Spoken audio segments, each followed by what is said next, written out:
Hello, welcome to the channel. If you enjoy this kind of historical storytelling, don't forget to like, comment, and subscribe. Thank you for listening. How does the world end without a sound? How can an entire city sleep while death rises into the sky? Who decided that silence was safer than truth? And how many lives were lost, not because of the explosion, but because of the lie that followed? I still remember that night because nothing felt wrong. That is what haunts me most. April 26th, 1986. Early morning. Spring had softened the air around. Pripyat. Windows were cracked open. The smell of damp concrete and new leaves drifted through the city. Inside apartments, people slept peacefully. Engineers, teachers, children, couples who believed tomorrow would be ordinary. I was one of them. At 1:23 a.m., the ground shuddered. Not violently, not dramatically, just enough to be noticed. A distant thump, a vibration that passed through walls, like a thought you dismiss before it fully forms. No sirens followed. No alarm screamed through the night. No voice told us to wake up. So we went back to sleep. What none of us knew, what we could not know, was that reactor number 4 was already torn open. Its core exposed. Its heart burning. Its invisible poison rising into the air like a second atmosphere. Chernobyl was not supposed to fail. It was a monument to control, a promise carved from steel and concrete. We were told nuclear energy was clean, precise, obedient. We believed the engineers. We trusted the numbers. We trusted the men in white coats who said, "It is safe."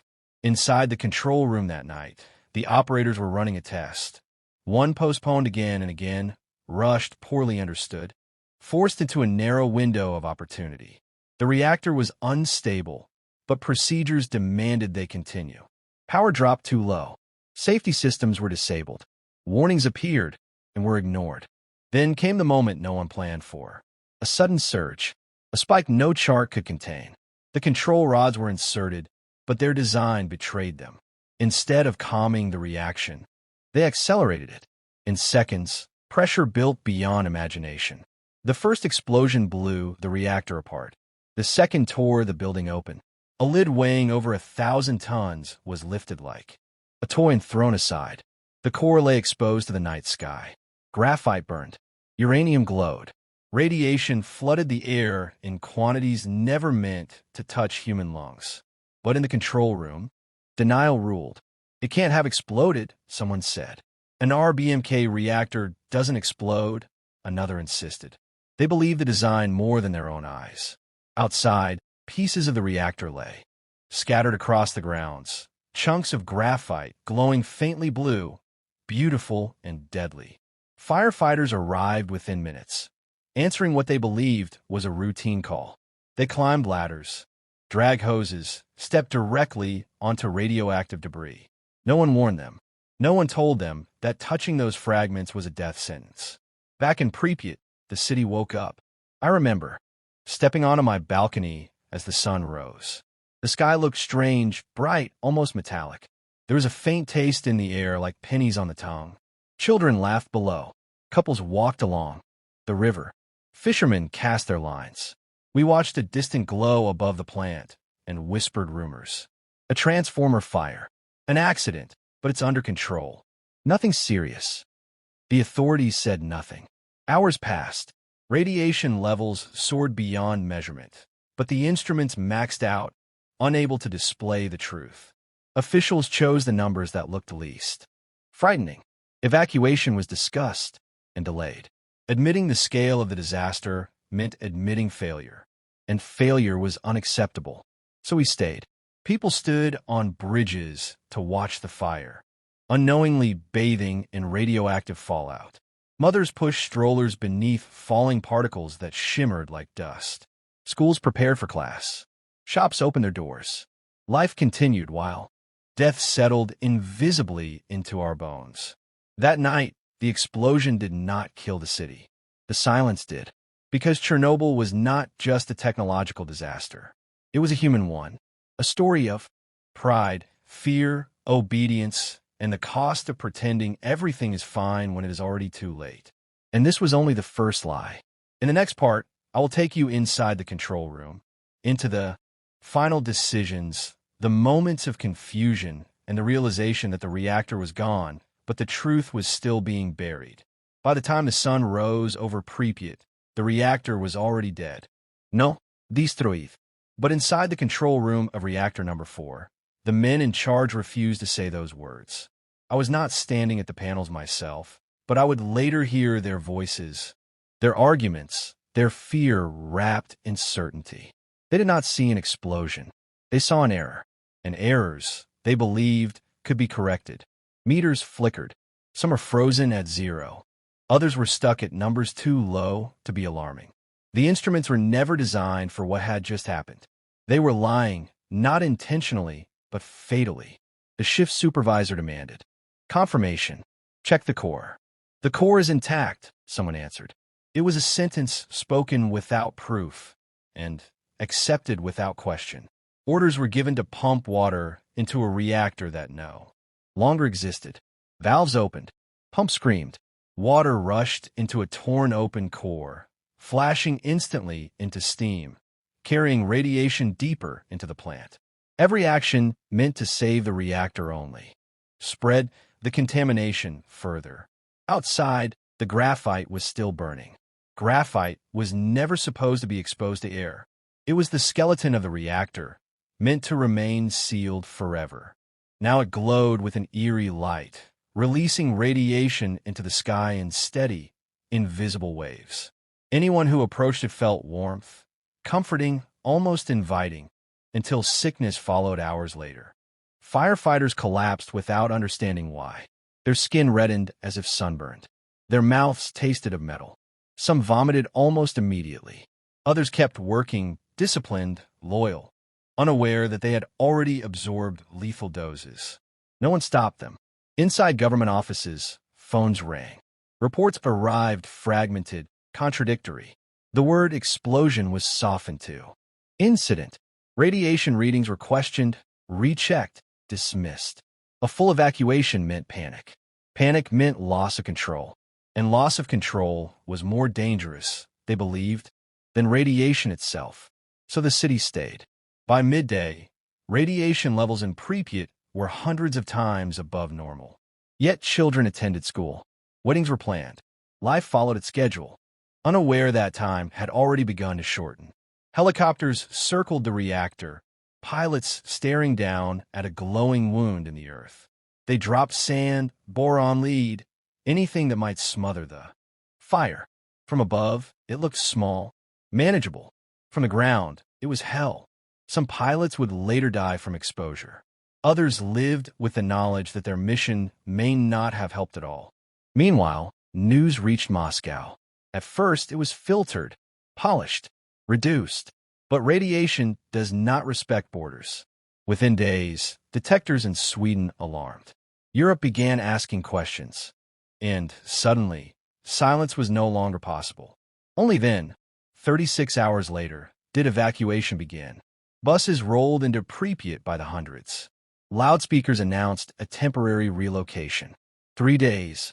They said, bring essentials only. Pets were left behind. Doors were locked. Photographs remained on walls.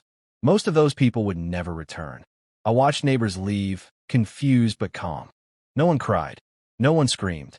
We trusted the voice that told us everything was under control, because believing otherwise was unthinkable. But the truth was already written in our blood. Chernobyl was no longer just a disaster. It was a secret collapsing under its own weight. And soon, men would be sent into places where machines refused to go, because flesh was cheaper than steel. That is where the real sacrifice began. When machines refused to move forward, they sent us instead. They called us liquidators, a word that sounded technical, almost clean, as if what we were about to do could be erased as easily as a spill on paper. In reality, we were men given shovels, meters, and time limits, measured not in minutes, but in survival. By the time Pripyat was emptied, the disaster had entered a new phase. The explosion was over. The fire still burned. But now the enemy was everywhere and nowhere at once. Radiation clung to dust, settled on rooftops, soaked into soil, floated through lungs. You could not see it. You could not smell it. You could only feel it later when it was too late. The Soviet response was massive and immediate in scale, but brutally simple in execution. Contain, clean, silence. Hundreds of thousands of soldiers, engineers, miners, firefighters, and civilians were mobilized. Many were barely told what they were facing. Some were told nothing at all. We were given uniforms that offered little protection, dosimeters that often failed, and instructions that changed by the hour. Most of us obeyed without question, not because we were brave, but because refusal was unthinkable. The rooftops were the worst. Chunks of radioactive graphite lay scattered across the reactor buildings, emitting lethal doses of radiation. Robots were sent first. They failed within seconds. Circuits fried. Systems collapsed. Machines could not survive where humans were now ordered to go. So we climbed, one man at a time, 90 seconds per shift. Run out. Grab a piece. Throw it over the edge. Run back. Some lasted less. I remember the sound of boots on concrete, the weight of the shovel, the strange clarity in my mind, as if fear had been switched off. Later, doctors would say radiation damages the nervous system. At the time, it felt like calm. Too calm. Below us, officers shouted countdowns. Above us, the sky was painfully blue. There was no drama, no music, just the knowledge that every second mattered, and every second was costing something we could not see. Elsewhere, miners were sent. Underground, they dug beneath the reactor to build a heat exchanger, fearing that the molten core would burn through the earth and reach groundwater, poisoning millions. They worked in unbearable heat, stripping naked, breathing dust thick with danger. Some knew the risk. Others did not. The state needed results, not questions. Hospitals began to fill. Men arrived with symptoms no one wanted to name. Fatigue, burns without fire, nausea that did not stop. Doctors worked with limited information, limited protection, and unlimited fear. Even speaking openly about radiation was dangerous. Silence was still policy. Families were told their loved ones were sick, not dying. By the time the sarcophagus was planned, the cost was already staggering. Lives shortened, bodies damaged, futures erased quietly, without headlines. Official numbers stayed low. Real numbers were buried. I survived my assignment. Many did not, and those who did would carry Chernobyl inside them. Forever, in bones, in blood, in memory. We became walking evidence of something the world was not ready to confront. This was no longer an accident. It was a sacrifice made by ordinary people to contain an extraordinary lie. And above all of it, the structure began to rise. A concrete tomb meant to seal the reactor away, even as we all knew the truth. You can bury radiation. You cannot bury consequence. After the men were sent in, after the rooftops were cleared and the fires were quieted, the state needed something solid, something visible, something permanent, something that looked like an ending.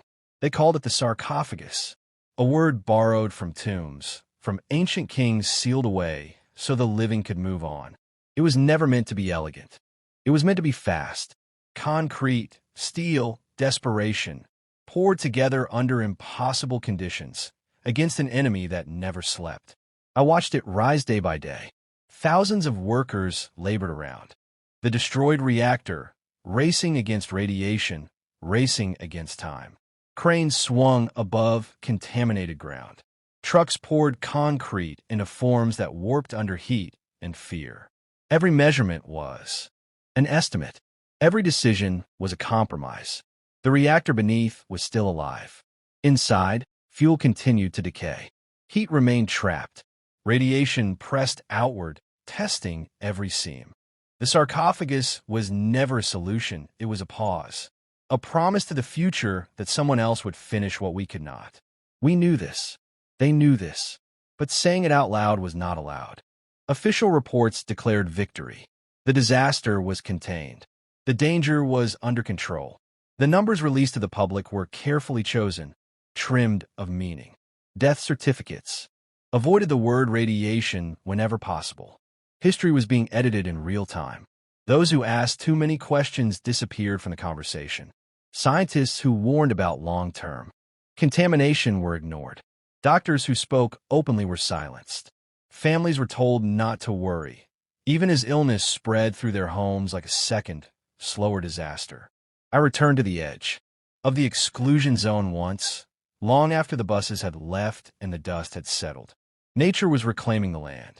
Grass grew through cracks in concrete. Trees leaned over abandoned roads. Animals wandered freely through villages frozen in time. From a distance, it looked peaceful, almost beautiful. Up close, it was poisoned. The soil carried memory. The water carried consequence. Everything that lived there carried Chernobyl inside it. This was not a place that healed, it adapted. And beyond the zone, the world argued. Was nuclear power still safe? Was Chernobyl a design flaw or a human one? Was this a Soviet problem or a global warning? Governments reassured. Industries defended themselves. Life went on, but something had shifted. Trust had fractured. People began to understand that progress has a shadow, and that technology does not fail alone.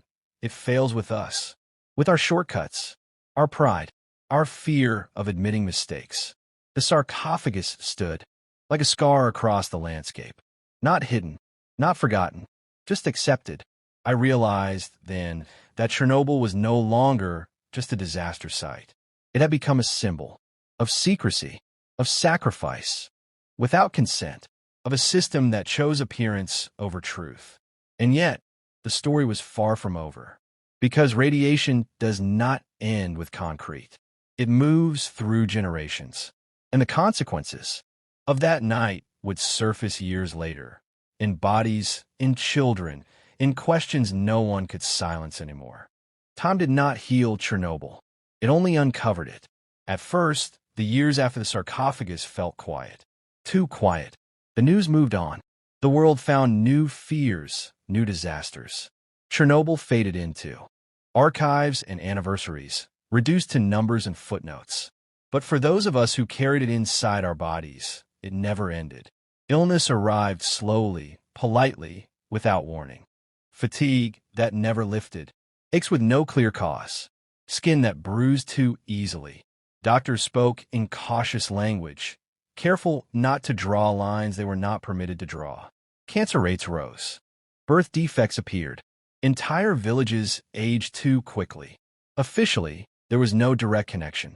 Unofficially, everyone knew. Children were born who had never seen Pripyat, never breathed its air. Yet Chernobyl still reached them. In thyroids, in blood cells, in genetic whispers passed from parent to child. Radiation had rewritten futures that had not yet begun.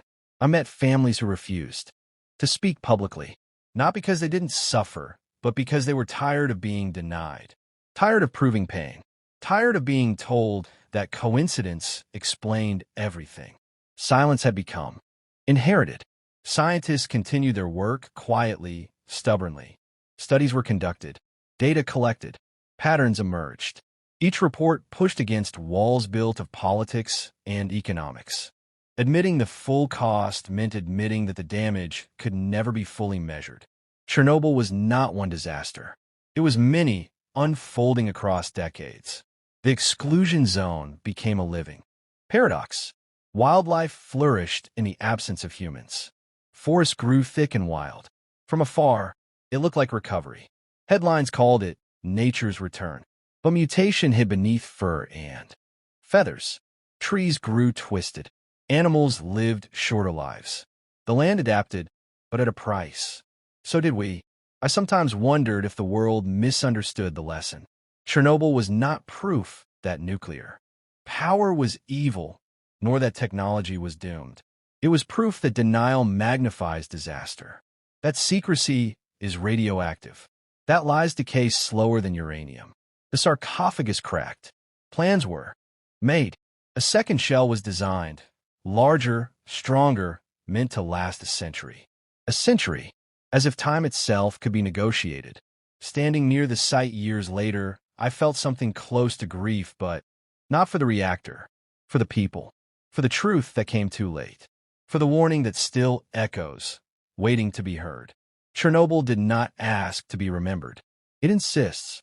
And as long as we build systems that fear honesty more than failure, it will continue to speak through data, through bodies, through history.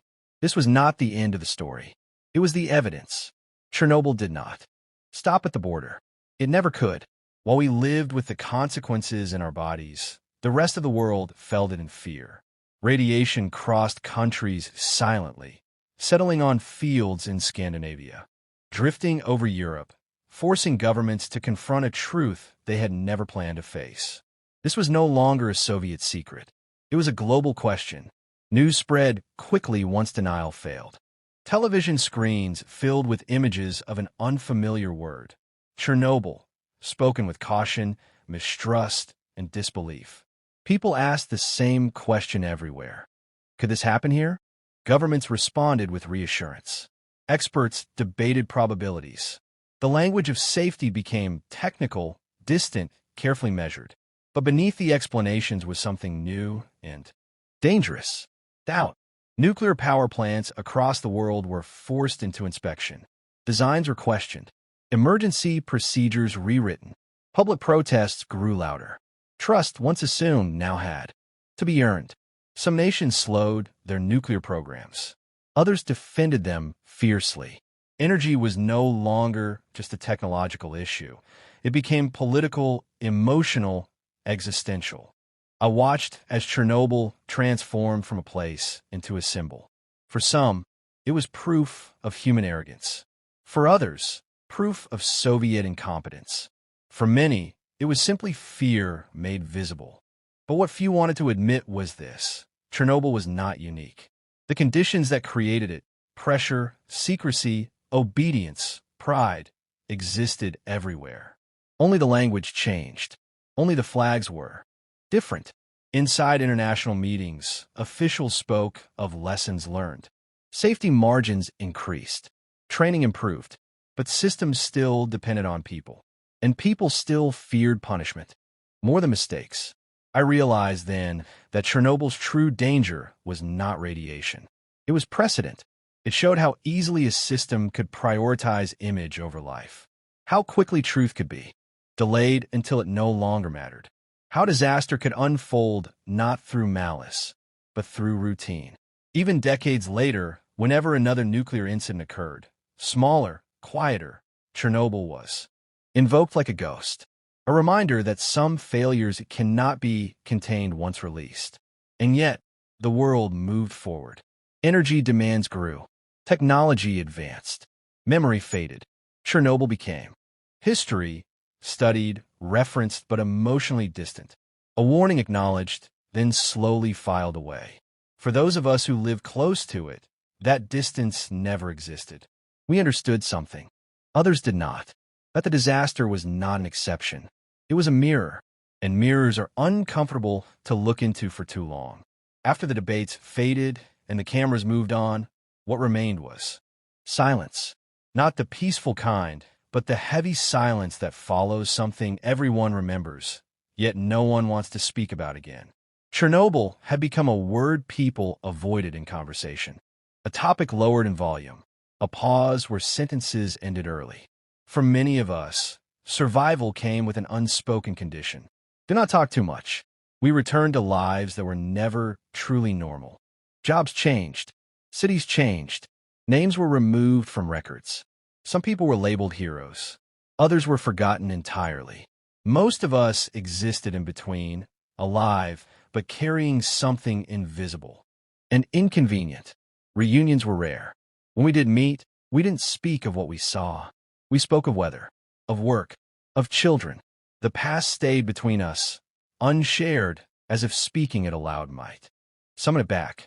I learned that trauma does not always arrive as pain. Sometimes it arrives as distance. People I once knew well became quiet, withdrawn. Some drank. Some obsessed over health. Others pretended nothing had ever happened.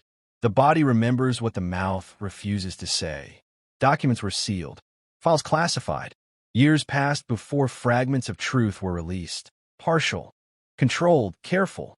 By then, many of the men who could have confirmed them were already gone. History had outlived its witnesses. Chernobyl entered textbooks stripped of emotion. dates, numbers, diagrams. The human cost was summarized, simplified, disputed. Memory became negotiable. I often wondered if that was the final damage. Not the radiation, not the illness, but the erasure. Because when a disaster becomes abstract, it becomes repeatable. Standing near the exclusion zone years later, I listened to the wind move through empty buildings. Windows rattled, leaves scraped against concrete. It sounded like breathing, slow, endless. The place was not dead. It was waiting, waiting to remind us that silence is not resolution, that covering something does not make it disappear, that forgetting is not the same as healing. Chernobyl stayed with me not as fear, but as responsibility. To remember, to speak when others preferred quiet, to resist the comfort of forgetting, because one day, somewhere else, another system would face the same choice, truth or control, and I wondered who would choose differently. Years later, I returned, not as a worker, not as a witness, but as someone looking for understanding. Chernobyl today no longer looks like the place people imagine. It is not constantly burning. It is not loud. It is quiet green, almost calm. Trees have swallowed streets. Moss climbs walls where children once measured their height. Nature has filled the absence we left behind. To someone who does not know the story, it might even look peaceful. That illusion is dangerous. The reactor still exists beneath layers of steel and concrete, sealed inside the new safe confinement. A structure so massive it reshaped the skyline. Engineers call it a triumph of modern design. And in many ways it is. It buys time. It reduces risk. It postpones disaster, but does not erase it. Radiation remains in the soil, in the water, in the bones of the land. It decays slowly, patiently, on a scale larger than any human lifetime. What we built was never meant to last forever, only long enough for someone else to decide what forever means. Tourists come now. They take photographs. They stand where others once lived and left without choice. Some treat it as a curiosity, others as a warning. Guides tell the story carefully, balancing fascination with respect. But no tour can show what cannot be seen. No camera can capture absence. I walked through Pripyat again, past the Ferris wheel that never turned, past classrooms where chalk still waits on blackboards. Everything looked frozen, yet time had clearly passed. Paint peeled, roofs collapsed, nature pressed inward. This place was not preserved. It was abandoned. And in that abandonment, it tells the truth more honestly than any report ever did. That systems fail, that people pay, that consequences do not end when headlines do. I realized something then. Chernobyl is not about the past. It is about continuity. Every generation believes it is smarter, safer, more prepared than the last. Every generation builds something powerful and assumes control will be enough. Chernobyl stands as proof that control is fragile and humility is not optional. Standing there, I felt neither fear nor anger, only clarity. This place does not accuse. It does not forgive. It simply exists as evidence. And as long as it exists, the question it asks remains unanswered.